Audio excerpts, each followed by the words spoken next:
Today we're going to be talking about a subject which was very important even before we all went into the current COVID-19 situation, and that's health and well-being in the workplace. Obviously, right now we're all in a very different place in that most of us are working from home. Many people are furloughed, so actually at home but not working.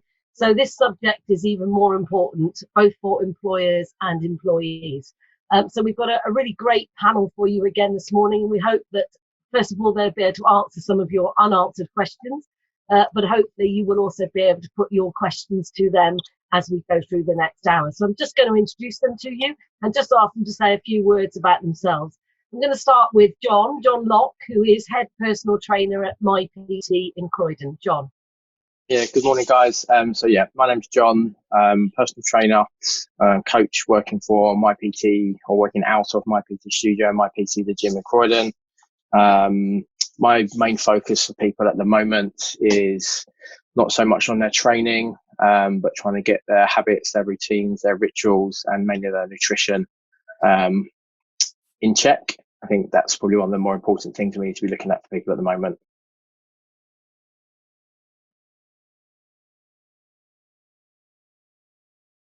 Mute me. Go to Tom. Tom is from Integrated Therapeutic Counsellor, and he's the founder of New Horizon Counselling. Tom. Hiya. Yes, I'm a therapist and I work in Croydon and Swindon providing counselling and psychotherapy. So it's all about mental health, and I'm here to talk about looking after your mind in these new times that we're in. Thank you, Tom. Ananta Patel. Ananta is from Strive Training. Hi, Ananta. Good morning. My name is Ananta. I do work for Strive Training, which is a training provider in Croydon, but we also have branches around London. My focus really is to help our communities at this time where there is no classroom delivery to switch to online delivery and help kind of keep the mind going and kind of get online courses to the community via, obviously, the situation that we're in.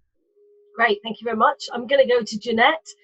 Jeanette is a style counsellor, style and image consultant. Jeanette, tell us why at the moment it's important that we look after how we look. Hi, Catherine. Thank you for introducing me. It's really important to remember our style and our image, especially now, because we are what we wear, and where we're probably used to, maybe going into an office every day, or you could be working from home, you could be working online.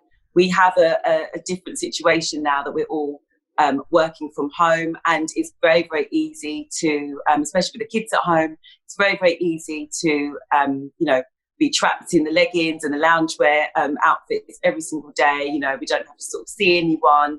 But that can actually affect our overall well-being. It can affect our mental health if we're not really, you don't have to dress up every single day, but it's worth, putting on something that's a little bit smarter, maybe a little bit more structured, just so that you do feel like you are worth something. And, it's quite a good idea to sort of, with everything that's going on, it's really important for us to wear what we need to wear to help our mental health. Great, thank you. And now to Melinda from Croydon Commitment. Melinda, tell us a little bit about Croydon Commitment. Croydon Commitment was started 15 years ago, so we've been operating in Croydon quite a long time. We act as the link between the businesses and the voluntary sector in Croydon, and we enable the local businesses to do their local social investment. So we do that around 5 programmes, which are environment, education, employability, health and wellbeing, and social inclusion. So really what we're doing today is trying to let businesses know what kind of volunteering opportunities are out there to keep their staff involved, and just to tell you what's sort of happening during this time, really. Great, thank you. So I'm going to pass over now to my fellow director and co-host this morning, Joe, who is going to pose some questions and hopefully hear from those of you that are joining us this morning. Joe. Good morning, everybody. It's lovely to have so many panellists here, and I can see we've still got attendees joining us. So attendees, this is a message for you. You have a group of panelists here who are all able to advise us and support us through what is probably one of the most anxious times that we will suffer in our lives. And I'll be really grateful if you could pose some questions. There are a couple of ways you can pose questions. You can use our question and answer function to type a question that I will put to all our panelists, or you can give me a little virtual wave and I will spot your virtual wave on our attendee list, and I will be able to get you the opportunity to speak online to pose the question directly to one of our panelists. So please let me know if there is anything that you would like specifically to ask the panel. You will also notice that there's a little panel popped up, hopefully on your screen. That's our regular poll that we're running every single week here, which is looking at business confidence and how people are feeling throughout this time. So I'm just going to crack off with a few questions now. If you can't keep answering that poll, because we are tracking that on a week-by-week basis. I think it's fair to say that the lockdown has created a whole new set of challenges from all of us. People are worried about work, people are worried about health, people are worried about social distancing. I've got people who are worried about just going outside. I've got people who are worried being cooped up inside with their house. I even have one colleague whose cat is showing signs of stress because it's now cooped up with 4 people, which it's not used to. So I imagine the implication on humans is equally severe. So I was going to start by going around our panel and asking a few top tips as to how to keep ourselves sane and balanced as possible during the current lockdown. And Thomas, probably the best person for me to start with is you. Sure, thank you. So I think when we're kind of trapped at home, we can only have our 1 bit of exercise a week. Yes, it can be important to set yourself some tasks. So I'd like to refer to them as a could-do list and a should-do list. So is there a list of things that you could do throughout the day to keep you busy? If you don't do them, it's not the end of the world. And other things that you should be doing throughout the day to continue with your work or looking after your family. And the things that you absolutely have to do. And you've got those could do and should do lists, but also allow yourself to relax. You're allowed to enjoy yourself. A lot of us have a lot more free time than we normally would do. So if you've got a show that you've been wanting to watch for months, then why not watch it? Just sit back and relax and turn off for a bit. We don't have to be busy all the time. So perhaps take off some of that pressure from yourself. Thank you very much. I'm going to pass over to Jeanette, actually, because I'm kind of very aware that, as you were saying earlier, how we look and feel has a big impact on our mental health. So could you fill us a little bit on what can be done there? Yeah, it's an awful time for most people, especially if they're suddenly gone from working in office to working at home, or maybe uncertain about their jobs. But it is it's very, very easy for us to be at home and be wearing leggings and loungewear and things like that because it's comfortable. But if we get too stuck in that trap, we have to sort of have something to look forward to. Remember that this will pass, and it's just envisage yourself when you are back at work, when you are hugging your family again. Try and keep some sort of normality. It's also a really good time to maybe declutter your wardrobe, because we have actually got the time. Because that's something that we can stare at our wardrobes and think, oh my goodness, it's such a overwhelming task. But while you've got some time, you can actually maybe do that now and just take out some things that don't necessarily make you feel good and try and wear the ones that do. Because, it does, what we wear does affect our mental health, it affects our overall well-being. So if you can try and put on, something each day that just makes you feel good, it really does work. Thank you. I'm aware that one of the things that people who are furloughed at home can do is invest their time in doing some training. So can I pass over to Ananta to say what is possible there in terms of trying to keep your brain alive and your skills moving forward during this time? Yeah, so Strive Training usually do classroom delivery. And because obviously of what's going on at the moment, we've had a big switch to our online delivery. So I think it's fantastic that these online courses that we've developed are all free for anyone who's employed or unemployed. We have a variety of subjects that they can actually do online. But I've spoken to a lot of learners in the last couple of weeks and, offered this free online qualifications. And it couldn't have come at a better time. kind of responses that I've got is just so positive, because they were like, thank you so much. This is exactly what I need to keep my mind stimulated, to have a purpose, to gain a qualification, but also, you know, I am working, I am furloughed, you know, and this is great for me to kind of, you know, when I go back to work, to have that qualification. So it's really good for me personally to be able to keep in touch with our community and to be able to offer something that is going to be, you know, beneficial for them while they've got this time at home.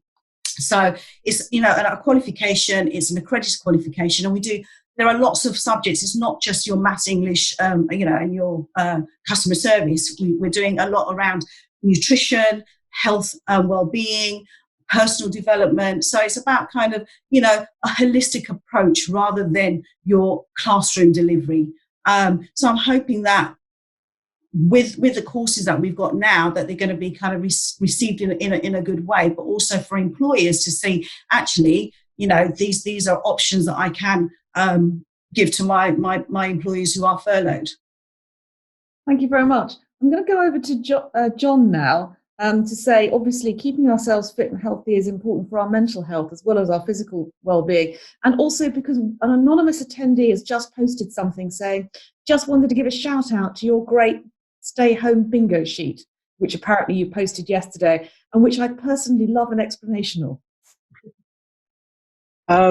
Okay. So first thing that I'm getting people, I'll get to the bingo question. I don't remember actually posting it though, but we'll get to that in a second.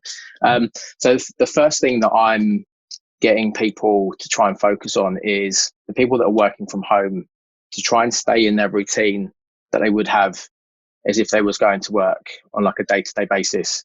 So obviously we're only allowed to go out once a day or for an hour a day. So for me, say for example, for a client that would usually commute to work, I would still recommend that they get up at the same time of day, try and keep the same sleeping pattern. And in that time that they would normally be commuting to work, just get them to go out, be active, go for half an hour walk. If they have a half an hour commute, go for half an hour walk, get home, start your day as if you was actually going to work. Another thing as well is looking at kind of slight separation as well, because obviously if we're working from home, for most people it's unusual. For me, I'm not used to working at home, so I've tried to have separate areas for separate things. So my desk is not ideal, it's next to my bed, but then what I try to do is then I'll try and make sure they eat away from that, so just have slightly separate areas for separate things. Structure of your day, so if you would usually have meetings at certain times, or if you usually take your lunch at certain times, stick to that as much as possible to try and not disrupt yourself as much as you could potentially be by working at home.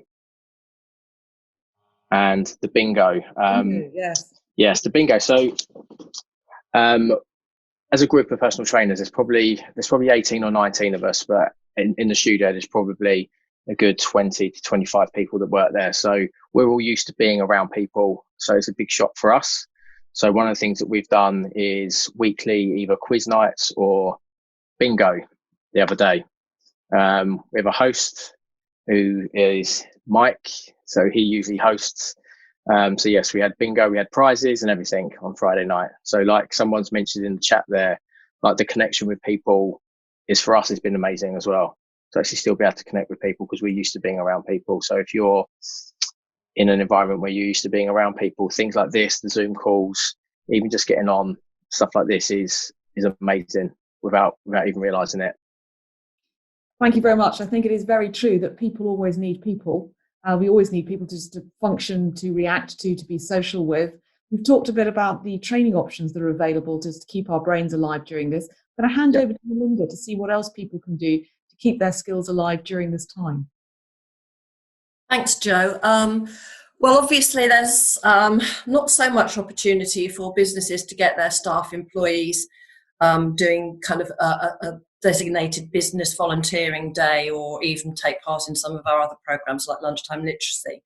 But one thing about this time we're in at the moment is that while people actually can't get out, they are connecting very well. And the amount of interest we've had in sort of people wanting to do telephone befriending, speak to our veteran community to make sure they're all right, is actually very heartwarming and sort of life-affirming, really, to see that people are really truly wanting to connect.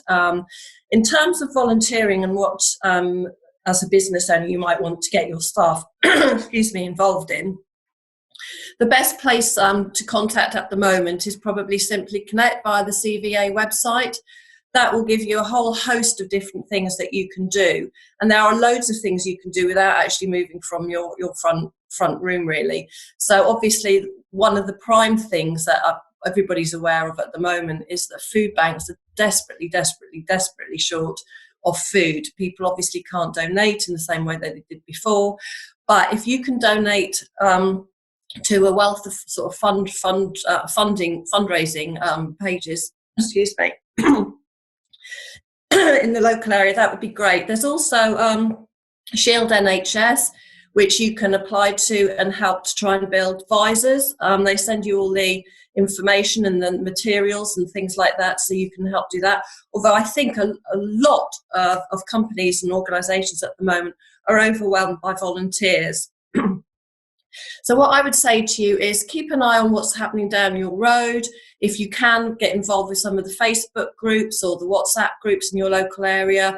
They're always doing things like local leafleting, looking out for your neighbours or the people down your road if they want deliveries or picking up medicine and things like that. There's still a lot you can do from your front room. So please try and help, because we know that there's a huge need out there still.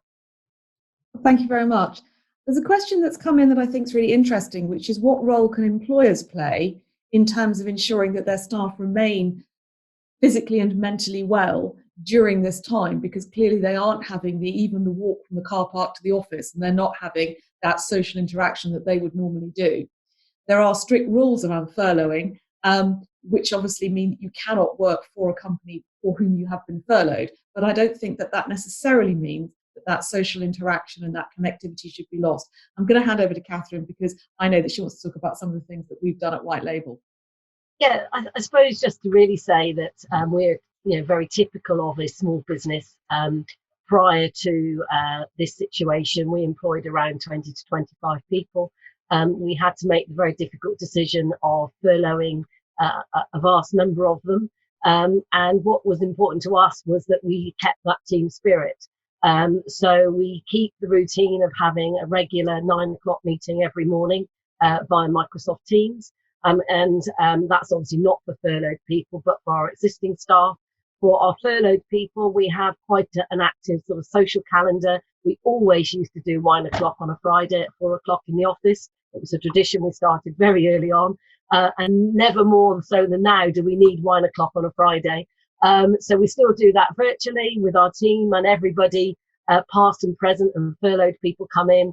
And we've been setting some quiz challenges, all the things I'm sure many of you are doing out there.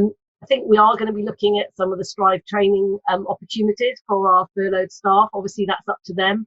But I know many of them are keen to keep their brains active. They're keen to try and use the time to give them some additional skills, particularly potentially around sort of team leading and looking forward to promotional opportunities maybe in the future. If they can use this time actively now to gain those additional experience and qualifications, and that puts them in a good position when we all come out of this and we come forward the other side.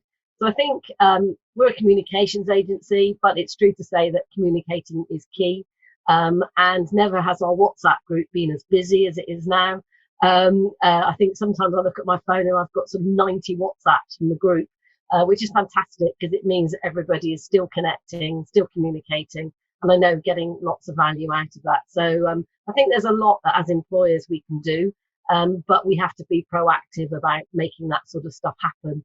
It isn't just going to happen. We have to sort of create that sense of community and belonging, even though we're doing it virtually. And I think the onus is on us as employers not to forget that the people we furloughed are actually still part of our team. And even though we might not be able to be talking to them about work, we can be talking to them about a whole wealth of other things, and enjoying their company in the way that we used to.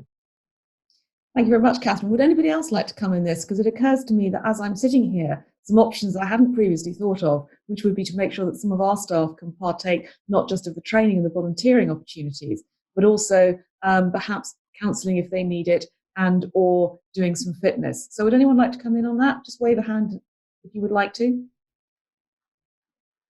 Yeah. Thanks, Tom. So I think a lot of the stuff Catherine just said is absolutely amazing, because even when people are being furloughed, they don't want to be forgotten, they don't want to be left behind. So to be kept up to date with things in the business is a really nice idea. And in terms of other things, there is loads of different counselling services that have moved all of their services online. Pretty much all of the ones I'm aware of, they haven't stopped working, they've just sort of changed the way they're working. So I think it'd be good for employers to let their staff know about the services that are available. There's potentially even more available now. There's access to online. You don't have to worry about things being a set borough. There's lots of services, whether the council be in Scotland or Wales, people can access it now. So perhaps having the employers encourage their employees to go out there, and if they feel they need to speak to a professional, to find one, and let them know that just because a lot of the world has stopped, counselling and mental health services haven't. A good comment coming from somebody, I think, which is talking about mental health first aiders or employee assistance programs.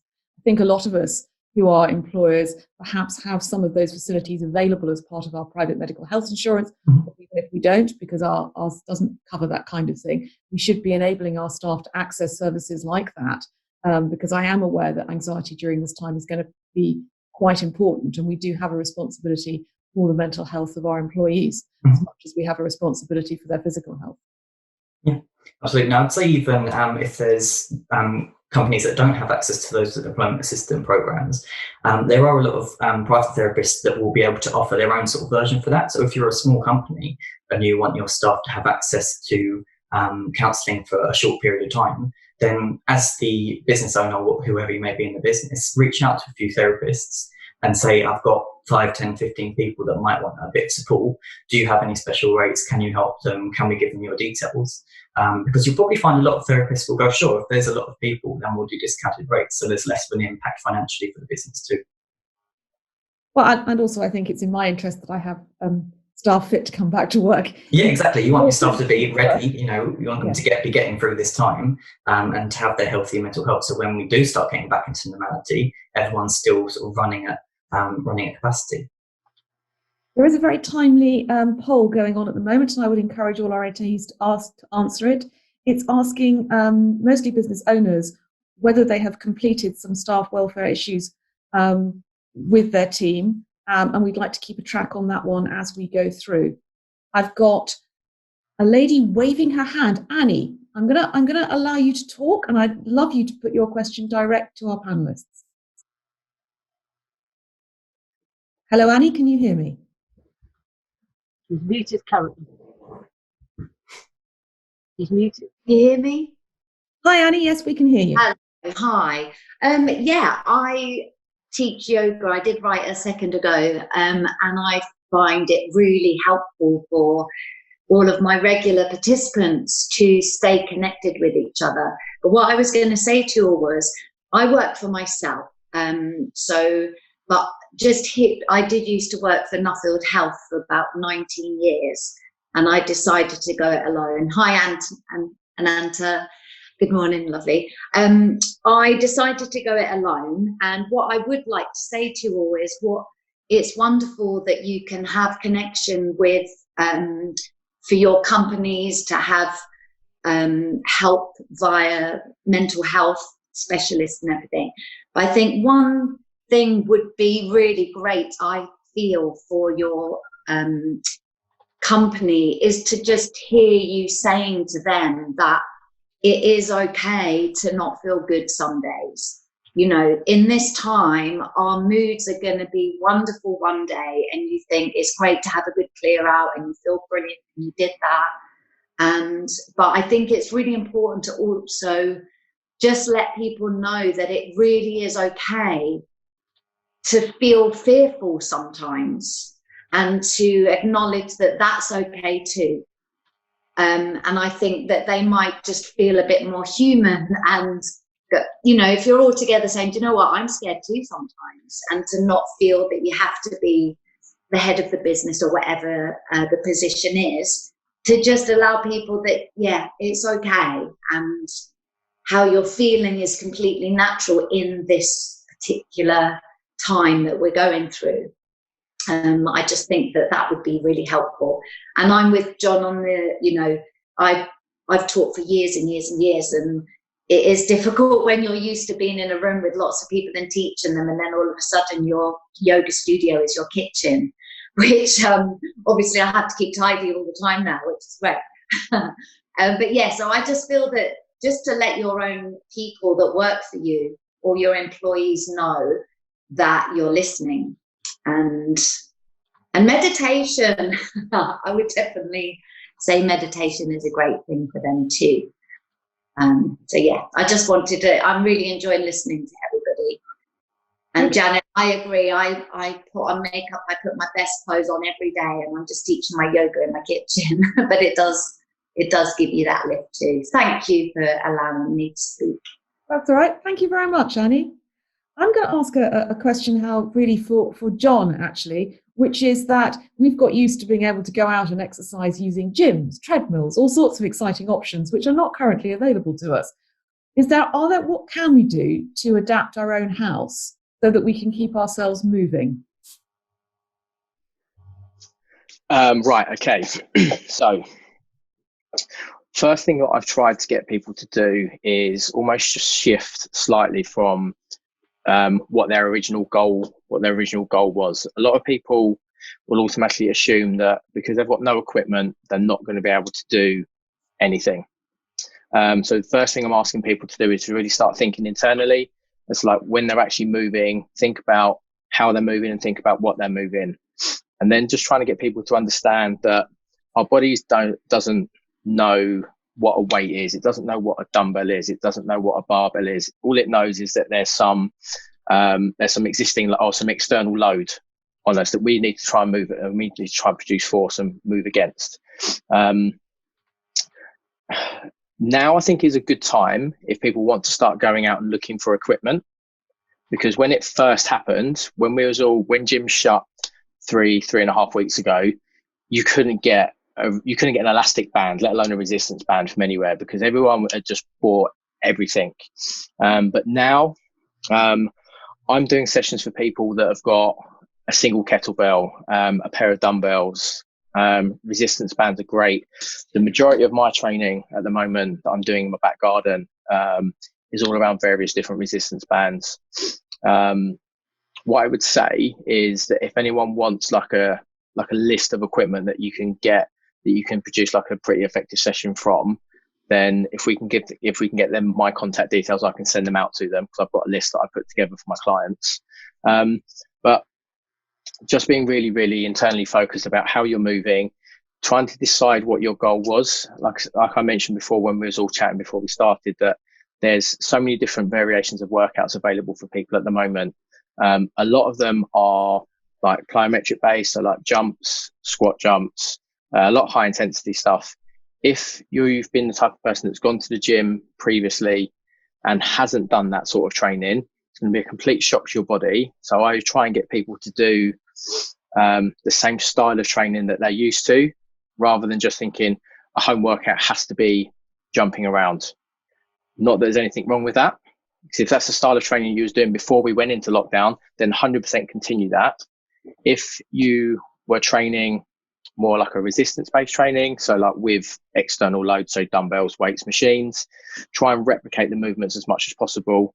And you can do that with resistance bands. You can do that with a small child, literally anything you can do. It's amazing what you can do with body weight if you just really slow things down and actually start to think about what you're doing, rather than just going through movements almost like blindly. Okay. But yeah, if people want like a list of equipment, then I've got that I can get out for people. Well, thank you very much for that. I certainly remember a physio once advising me to use some bags of sugar as weights, even if I didn't have anything else at that point. So there is no excuse. Can I pause over to Catherine for a minute, because I think there's somebody you want to invite on in? I don't know whether Emma Shepherd from London Borough Croydon is still with us, but she did put a question on the chat actually. Hi, I'm here. Hi Emma. Can you just talk to us a little bit about your role at Croydon Council and the work that you're doing around the disability employee and how that is important at the moment? Okay, gosh, well, I kind of do loads of things, and Anta will probably testify to that. So certainly in terms of mental health, I'm a mental health first aider instructor, so we're able to sort of teach people, like mental health first aid, and are there for them. In terms of employment, we're working very closely with Croydon Works as well at the moment. The supported employment side is fairly quiet, to be honest, at the moment. Because it needs a lot of support for say disabled people, and having to have that face-to-face contact, which is a bit difficult to do. So we are working with obviously like different cohorts of people who are obviously still interested in work, and they still may well be like care leavers and those without recourse to public funds. And young people, because there are still jobs out there. There's still a lot of like warehouse work and things. I can understand there's a lot of resistance at the moment for working in care, but again, those jobs are still out there. So that's sort of, in terms of being able to sort of support our residents, but we're also doing a lot to support our staff as well, just getting like regular updates of information. We've called all of our shielded residents in the borough to make sure that they have had, food and getting medication, and, giving them any other support, that they need, whether somebody has needed like a discretionary payment to be able to help them through. Obviously, the work that Carol Squires and her team do in terms of business support for, local, SMEs in our borough. So yeah, we're kind of like helping out in all different ways to make sure that, residents, businesses, and our staff are looked after during this time. That's great. And I would just give a shout out to Croydon Works, because I did notice early this morning on LinkedIn a really strong message about the fact that there are jobs out there through Croydon Works that people can take at the moment. And bear in mind that those of us that have furloughed staff, although they can't work for us at the moment, they are able to top up their sort of salary to the 100% by taking on some additional work. And there's certainly a lot of opportunities out there for that additional work. So I'd encourage anybody that's wanting to keep busy, earn a little bit of extra money, to go on to Croydon Works and look at what is available out there. I also wonder whether Natalie from Jace Training is listening. Natalie, we took on an apprentice through Jace.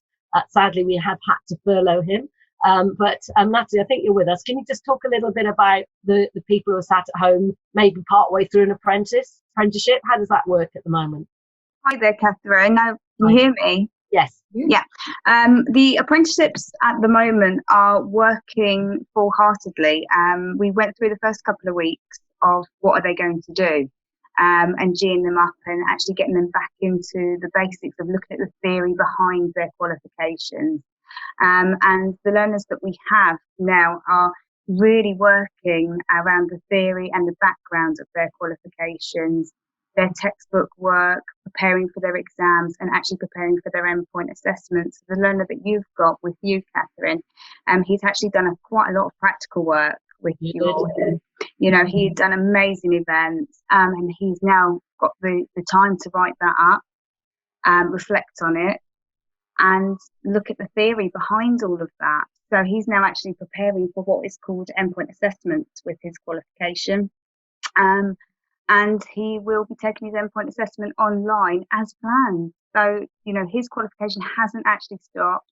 His time hasn't stopped ticking. We've just adapted to the way of life, like everybody has. And we're working full-heartedly with all of the students. We're actually signing up new students at the moment. I was going to ask, is for those people sat at home, maybe they've lost their jobs, maybe they're thinking about retraining, or maybe they're furloughed. What is the situation with being able to sign up to a sort of an apprenticeship at this current time? So at the moment, if you're furloughed, you can still continue with your qualification and staff can start their qualifications. We have had quite a few applications that we're going through in February and March that employers thought they were going to have to furlough their staff and they wouldn't be able to start the qualification. In fact, they have been able to start the qualification, and we've just adapted to start with the theory first. Great, that's good to know. Thank you. Back to you, Jo. Thanks. And Anta, is there anything that you'd like to add to that? We, as a training provider, we don't do apprenticeships, but in terms of the qualifications that we do and for our staff, it is something that obviously we can offer our staff to retrain, to obviously do the qualifications that we have on offer, but it's their choice. So we have to be mindful that it's completely up to them in terms of whether they would like to take that. We also have tutors who are self-employed, which have been offered to participate in some of the courses that we do. Again, it's their choice, but it's beneficial for them because they're self-employed to learn, obviously, the online modules that we are delivering at the moment. It's a completely different focus for us from classroom to online. So it's been a real challenge, but something that, I'm actually quite proud of, that we've kind of been able to deliver in the last 3 weeks, a number of courses that can be open to obviously our staff if they want to take that opportunity to do that while they are furloughed, but also for the community. Croydon is a great community. We see hundreds of people coming into our classroom, and to be able to keep connected with them is amazing through something so challenging that we're facing at the moment, to actually offer and deliver something that we can still kind of keep in touch, and help with their mental health, because a lot of our learners, are unemployed, have got confidence issues, self-esteem, haven't kind of studied for a long time. And to be able to connect with them via phone and to give them that opportunity to still carry on learning and get a qualification, it's amazing. So, yeah. Okay, thank you very much. We have a very good question that's come in here, which resonates absolutely with me. It is specifically for John. It says, how would you advise people to be adapting their calorie intake if they aren't able to be as active as usual? And any tips for stopping snacking all the time when we're so near the kitchen, or indeed in some of our cases, working in the kitchen? Okay, perfect. So, one thing to start off with, hopefully whoever's asked this question knows how many calories they're eating a day to start off with. Obviously, it's going to change from day to day. Sometimes you have some days you have a little bit more, some days you have a little bit less. My first guide, or my first piece of advice here, would be to look at a slight reduction. What people have a tendency to do is think, right, okay, I'm not moving anywhere near as much as what I was, so I'm going to reduce my calories down by, say, like 500, for example. And if that person was only on 2,000 calories per day, then that is a huge reduction of like 25% down to 1,500. Okay, so what I would initially recommend people do would be to take their daily amount they're used to having, and a slight reduction of like 10 to 15%, something like that. That is where I'd look at starting. With regards to the snacking, speaking from personal experience here, I'm a snacker. I like snacks. So if I'm in a position where I'm being quite conscious over what I'm eating, then if I know I've got a weakness for a certain type of food, then I'll make sure that it's not in the house. Because control your environment. If it's not there, you can't snack on it. But Joe, I know how much happiness a snack can bring. So what I would recommend doing is have a look at the snacks that you have a look at the type of foods that you want to eat. If you're the type of person that's tracking calories and tracking foods, put that food in your tracking app, or however you keep account of what you're eating. Put that in there, and then build the rest of your day around it as well. Because it's like one of the things I was talking, it's like that red button syndrome. Or if you tell a kid not to press that red button, the first thing they're going to want to do is they're going to want to press it more. So if you say to yourself, I can't have chocolate, if that's all you're going to be thinking about, thinking, why can't I have chocolate? I want some chocolate. But if you can include those snacks in there, then there's no reason why you can't have the foods that you want. Because it all comes down to just the amount as well. But then what you'd also look at is, if I eat if I eat this food, is that then going to trigger me to go and finish off the whole bar of chocolate, or can I stop at 1 or 2 squares? For me, it's usually the whole bar, so which is why I generally tend not to have it in the house in times when I'm trying to be very sensible. It is a particularly difficult time with all those Easter eggs that seem to have snuck into the house, despite my best efforts not to have very many this year, and not to have all the grandparents descend with masses of Easter eggs. So yes, it is quite tempting. Jeanette, do you want to come in on how people feel, keep themselves feeling good at this time? Yeah, I just wanted to follow on from John there about the snacking and everything, because I'm the worst when it comes to snacking, and having my older son home, who, you know, I have a rule of not having fizzy drinks or anything like that, simply because of the way it makes me feel. I feel quite bloated. But having him home, you know, he's been, you know, having bringing the bottles of Coke in and Fanta and things like that. And I have had a sneaky little gulp, you know, on a few evenings, which has not made me feel very nice. So one thing I would probably say is, maybe, you know, if we are sort of wearing leggings and loungewear and things like that, have a little bit of a check-in every couple of days. You might want to just put on a pair of jeans or something, because you can actually, we don't know how much we're eating when we're wearing, you know, things with elasticated waistbands. So you know, as I said, I'm the world's worst, and I definitely can get through many bars of chocolate a week. But we can keep a check on what we're eating, just with what we're wearing as well, because we know how we feel in our clothes. And if we're feeling a little bit restricted, then it's like, okay, well, maybe, you know, because we can't tell if we're wearing everything that's quite loose. So just every couple of days, put on something that might be just a little bit, you know, just like your pair of jeans or something, a pair of jeans that you'd normally wear. Just wear something that, because you can then keep a check on how much you're eating as well. I think that really does help. Well, thanks very much, Jeanette. I think somebody's actually questioned in, which is saying one of the reasons they're snacking is that they're bored. And I think there is that element of boredom when you're at home. You're probably confined with other people whom you've spoken to quite a lot, and you aren't getting much of that social interaction externally, and there isn't a sort of focus on your day. So while it's important to get that structure, I think, that John talked about earlier, and obviously there are opportunities available to us in terms of volunteering, perhaps taking up a job as a key worker while we're on furlough or while we've been laid off, and doing additional training. Has anyone got any other tips on how to stave off the boredom while we're at home? Anyone want to wave to come in on that one? Melinda. Yeah, I mean, there's must be 1,000 general knowledge quizzes. There's playing Scrabble with your friends, either by sort of WhatsApp time and then using the Go app. There's just loads of stuff. I mean, it's just a great time in that sense to connect with friends perhaps you don't really connect with. But I would say to you that, yeah, all those things like doing quizzes with your family, papers are publishing quizzes, and they seem to just be full of kind of games and Sudokus and all sorts of things like that. Just Google stuff to do with your kids and with your family and with your friends.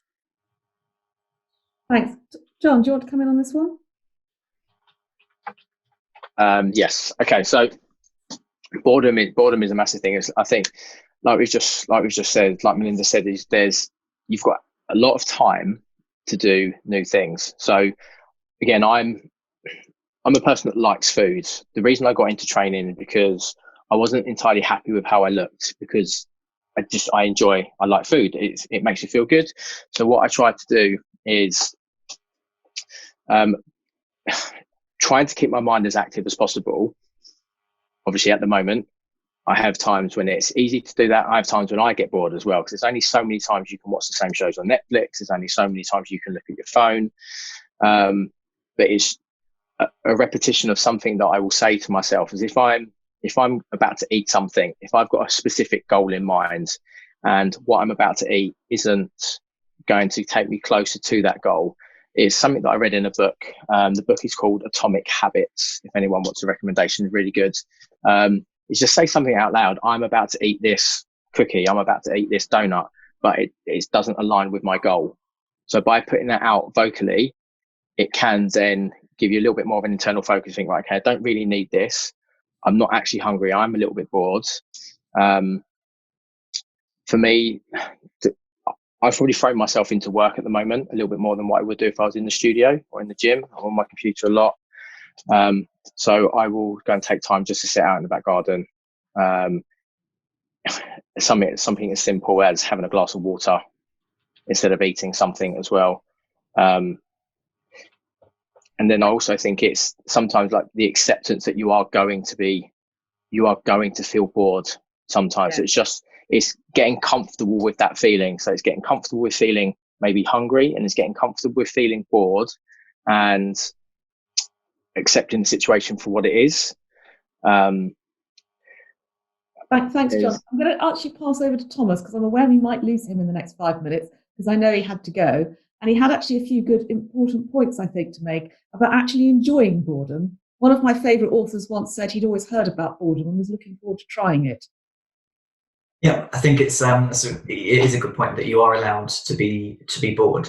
I think what Melinda and John said are really important things that you can. There is plenty of stuff to keep yourself busy with, but if you are finding yourself feeling quite bored, but you're putting off just lounging around because you don't want to feel bad for that, can you ask yourself, can you sit down and just do nothing for a few hours? There's a really nice saying that I like, is that time, let me get it right. Time you enjoy wasting is not wasted time.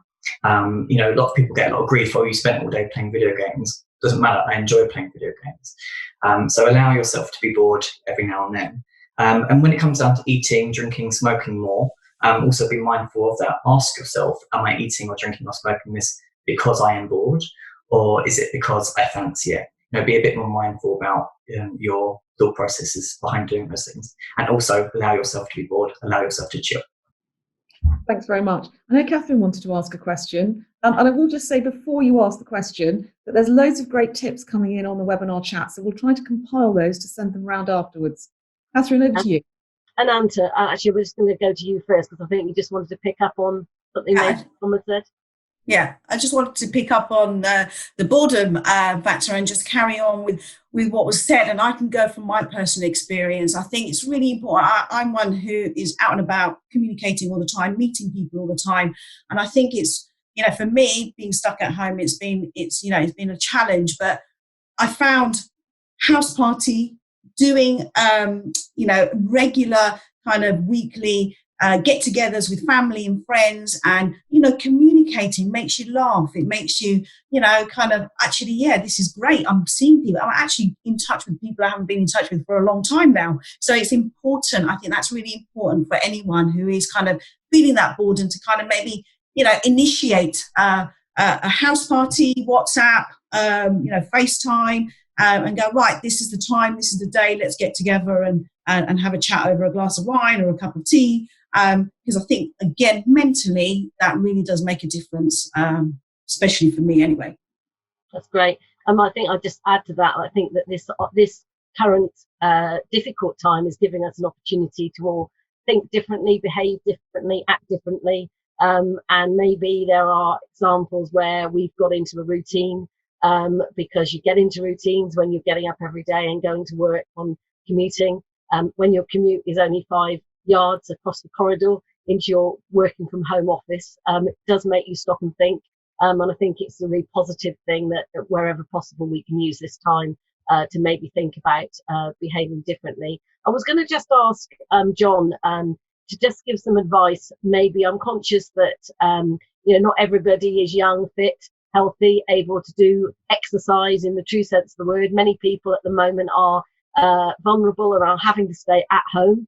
So actually aren't even allowed out to do that walk around the block. How does someone who's maybe not as fit and healthy, maybe in their later years, how can they keep fit at home? What sort of exercise should they be looking at doing? John. Okay. So every time we move, you could class that as a form of exercise. See, everyone's going to have different levels of ability, different movements, different restrictions, different ways in which they can do things. It's just about trying to be as active as possible within a particular person's own, not so much limitations, it's probably a better way of putting it, but if for example, you're quite restricted in how you can walk and how you can move. For example, wouldn't be expecting people to be going through doing lots of HIIT exercises, for example, loads of squat jumps, loads of burpees, loads of running on the spot. It's all about movement. So a big thing that people not disregard, but a big thing that people don't actually think about is when we're looking to trying to stay healthy, trying to stay lean, trying to maybe lose a little bit of weight, is the time that you have outside of the gym. Everyone puts so much emphasis on that 1 hour that they're in the gym, and they forget about the whole 23 hours that you have to make a bigger impact. For example, hopefully people are able to kind of get up and do like a lap or two of the house every hour. For me, I haven't got it turned on, but like Fitbits, for example, they will give you a warning. They'll give you an alert to say, okay, you haven't moved this hour. So it's just trying to be as active as that individual possibly can without then impacting how they feel later on in the day or how active they can be later on in the week. So if someone was going to go out and do a run, but then for the following 3 to 4 days, that means that they couldn't move, then was it really beneficial for them to go out and do that run, or would they have been better off just being a little bit more active at home, knowing that they can then still move for the days after that? So sometimes people always think more is more. Sometimes more can definitely mean less because it's going to have an impact into the later part of your week. And if we're unable to move as much as we'd like, that's when your habits and that's when your nutrition and that's when your routines are going to become a little bit more important.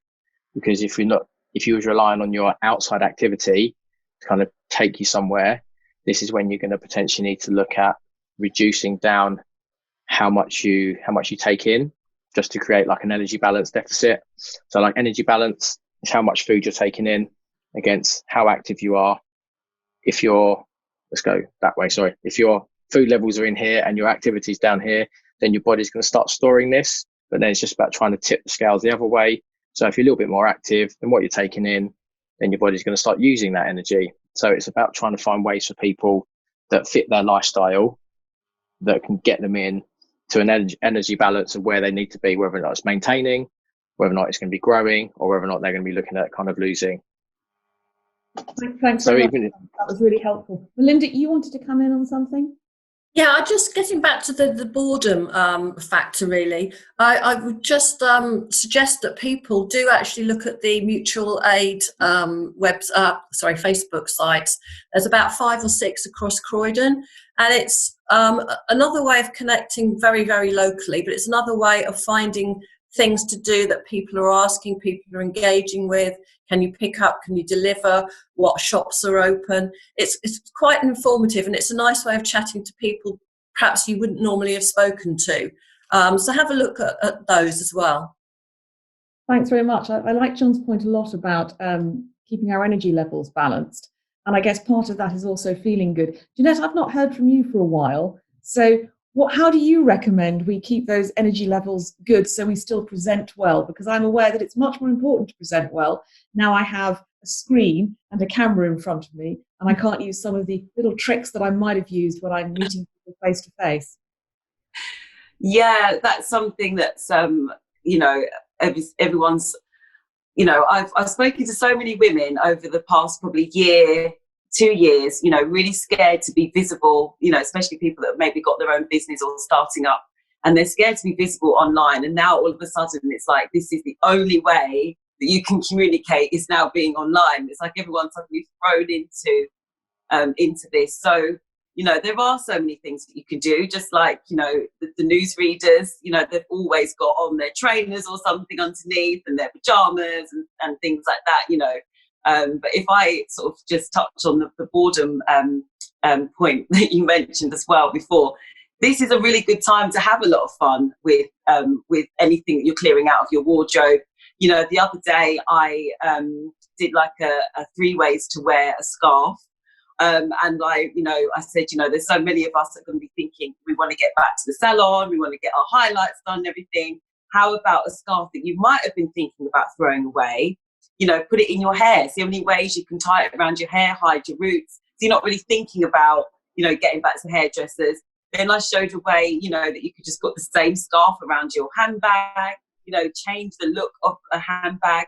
And then I made a mask, you know, for us to sort of go out and, you know, with the same scarf. There's so much fun that you can have, just like our children do with like a dressing up box and things like that, that, you know, that they would have. There's so many things that we can actually do in our wardrobe just to think, actually, we've got the time, you know, we don't have to wear this like this. We could actually try this, you know, and get ready for, you know, because this will pass, and get ready just to sort of just come out a different person. And, you know, as I said, there are so many, you know, tips and tricks that you can use. You know, I'm sure lots of us are sitting here in our pajamas, so there isn't that pressure of having to dress up too much, but just always put on something that just makes you feel really good. Jeanette, I was going to say that I understand. I think I remember you telling me that you do something called wardrobe and wine. Is that right? So it's tonight. Yeah, it's the first one actually, and I specifically put this event on wardrobes and wine simply because there's a lot of people who are at home and, you know, they might, you know, miss having a little cheeky glass of wine with some girlfriends or going out for a cocktail or something like that. And every Wednesday I do Wardrobe Wednesday in my Facebook group. So I thought, actually, I want to put an event online on Eventbrite called Wardrobes and Wine. There's only a few tickets left, actually. But it's going to be a really nice social event. And it's things like that, you know, people can do that with their friends on the weekend. You know, on a Friday evening that you're used to maybe going out, you know, maybe having like a dress down Friday or something like that, or meeting some friends. You know, you can do that virtually. Just jump on Zoom, you know, have your glass of wine, put on a nice little top or something like that. You know, we don't have to, just because we're at home, we don't have to suddenly just slump into any sort of, you know, mood of where I'm at home, no one's going to see me. It's like, well, you know, you have got a camera there. You can actually see someone if you want to, but just have fun with it. So Wardrobes and Wine is tonight. It's an online event, which is the first one's actually this evening. Okay, well, I think a lot of us will be seeing if there are any tickets left for that later. I'm afraid we've already lost Thomas because I'm aware he had to leave early because he had another engagement to go to. But just before we finish up today, can I just ask our experts here, they've just got one top tip that they wanted to pass on to our attendees. Melinda, what's the one top thing that one top piece of advice that you would give? I would say go and try and see what's happening in your local neighbourhood. Try and get involved with volunteering. And if you're a business owner, think about the long term as well. Think about how it was now for your employees, and then look to the future and think, how can you get your employees to engage with the community? Because when we do come out of this, I think there will be a different ethos, a different kind of wanting to connect and still be involved with the local community. So yeah, keep an eye out for what's going on in Croydon, and think about the things you can get your staff involved in when everybody's back at work. Thanks very much. Ananta? I would say have a purpose, keep your mind stimulated, communicate, and I would say obviously whatever method that is, whether it be training, whether it be voluntary work, whether it be, you know, meeting friends. I think in this time it's important to you know, to have a healthy mind, and also engage in something that makes you happy. Thanks very much. John, what's your best advice for us? I would say try and view this situation as it is our current normal. Stop chasing what was normal 4 to 6 weeks ago, because at the moment it's quite likely we're going to be in this situation for a little while longer. So I think we need to view this now as our current normal, and then when we go back into what was old normal, then kind of transition across and try and take some of the practices away that you're doing now into when things start to get back to how they were previously. And one more, just have some structure to your day. Thanks very much. Jeanette? So 2 tips. I would definitely say to use this time to declutter your wardrobe. It isn't really that overwhelming, but just you do it to give yourself something to look forward to. This will pass, and you know, just get excited about the clothes that you can wear when, you know, you get to meet your family again and have, you know, meet your girlfriends or, you know, whoever it is that you want to, you know, to go out with. But And also, you know, if you do feel like there are some days that you might not feel so great, just wear whatever makes you feel good. That's what I always say, just wear the thing that makes you feel good. That's lovely. Well, thank you very much to all our panellists. We've had some absolutely great bits of advice actually coming in over the webinar chat, which we'll compile and put out afterwards. But in the meantime, can I just hand back to Catherine? Yes, thank you very much. Just to say to everybody that's listening and to our panellists, thank you. This will be available on the White Label TV YouTube channel. And I think there's been some really interesting tips and conversations. So do share this with others. I'm aware that not everybody was able to be on this call, so please do share it. Next week at 10 o'clock on Wednesday morning, we're going to be talking about entrepreneurship. And in these times, how entrepreneurs are coping and how they need to remain innovative and how we might want to encourage others to be entrepreneurial in this current climate. So that when we come out the other side, there'll be new businesses, new entrepreneurs. So that's our subject for next week. And we look forward to seeing you all then. Joe's actually muted. Again without the mute, which is thank you very much, everyone. I shall see you all again next week. Next week. Thank you. Cheerio.